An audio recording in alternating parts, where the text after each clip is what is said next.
All right, so this is 2022 Biology Paper 2, Question 1. Figure 1 shows a cell division in animal cells. Cell division in animal cells. So let's observe what is happening here.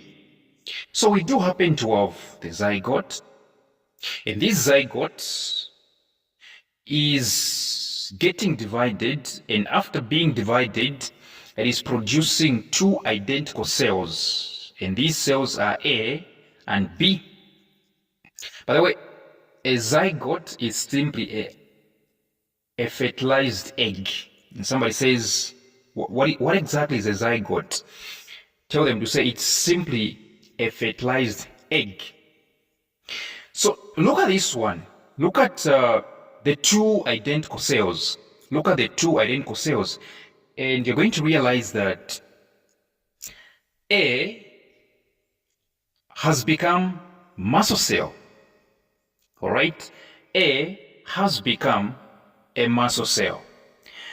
B has become two unknown new cells. And if you check very well, B has maintained the same shape. The two identical new cells that have been formed, they have maintained the shape of B. Now, question A1, they are saying, state the characteristic of living organisms being demonstrated in figure 1. State the characteristic of living organisms being demonstrated in figure 1. So what exactly is happening here? We only had a zygote, and with time we realize that we have three more cells: muscle cell and two new identical cells, two new unknown identical cells.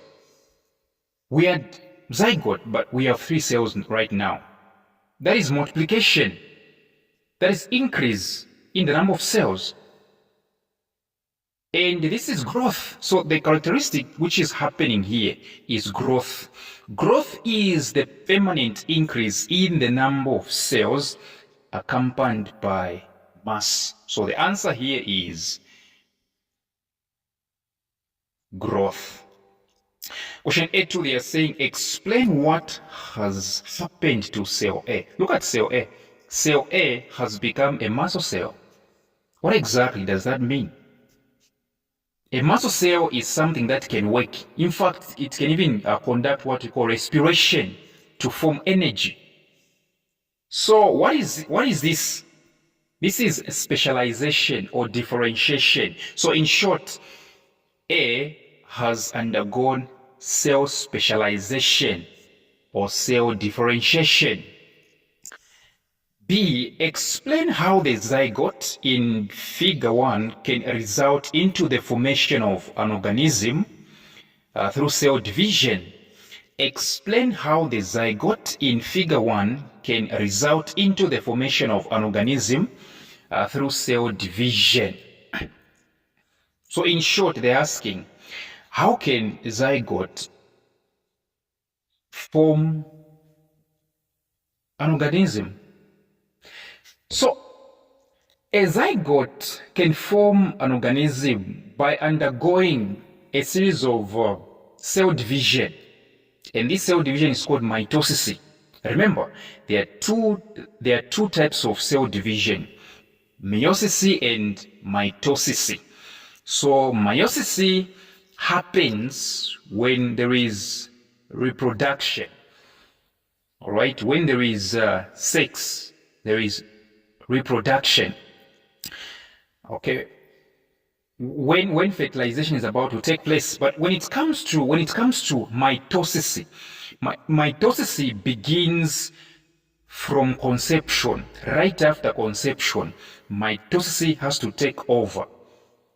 So before fertilization, let me say during fertilization, what happens is meiosis or meiosis. But immediately zygote is formed, mitosis takes place, which means for you to grow, you need not meiosis, you need mitosis.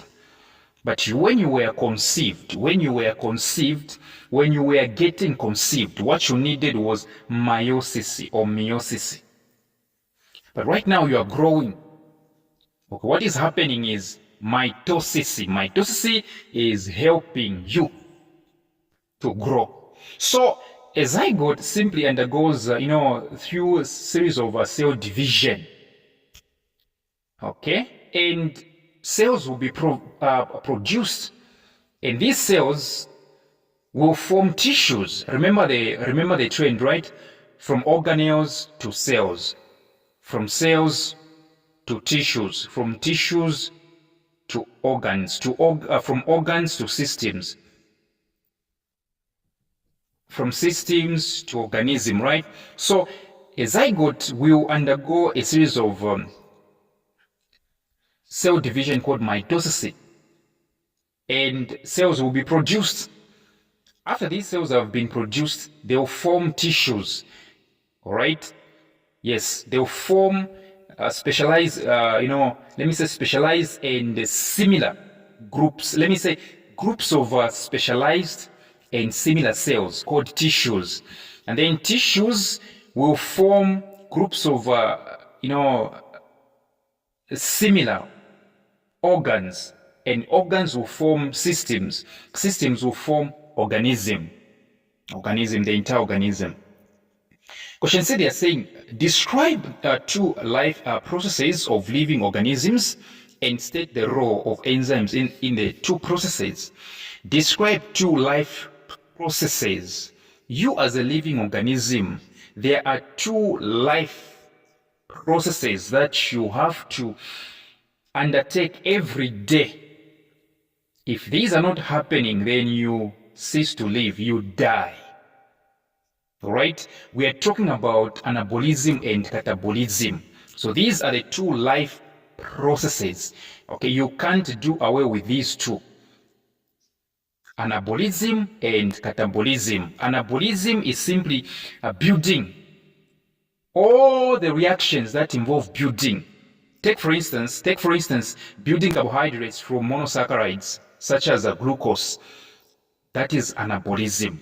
Or building proteins from amino acids. That is anabolism. Okay? Examples of catabolism. Catabolism are all the reactions which involve breaking. Take for instance, breaking down proteins into amino acids, breaking down fats into fatty acids and glycerol. So, and then they are saying, state the role of enzymes in the two processes. So we're going to pick, let's say pepsin. Let's take one example. Let's take one enzyme, pepsin. Pepsin breaks down proteins into what? Into polypeptides. Pepsin breaks down proteins into polypeptides. That is an example of what? Catabolism or catabolic reaction. So the process, catabolism. Enzyme, pepsin. The role of pepsin, breaking down proteins into polypeptides. Another example, let's talk about anabolism. Anabolism, which involves building, all right? Which involves building. Yes. Which involves what? Building. So let's talk about anabolism. We will take an example of the enzyme called DNA polymerase. DNA polymerase. Polymerase. This enzyme it makes sure that there is a building of DNA. DNA polymerase. Yes, so this is an example of what? Anabolism. So thank you very much, and I will come in for my WhatsApp tuitions.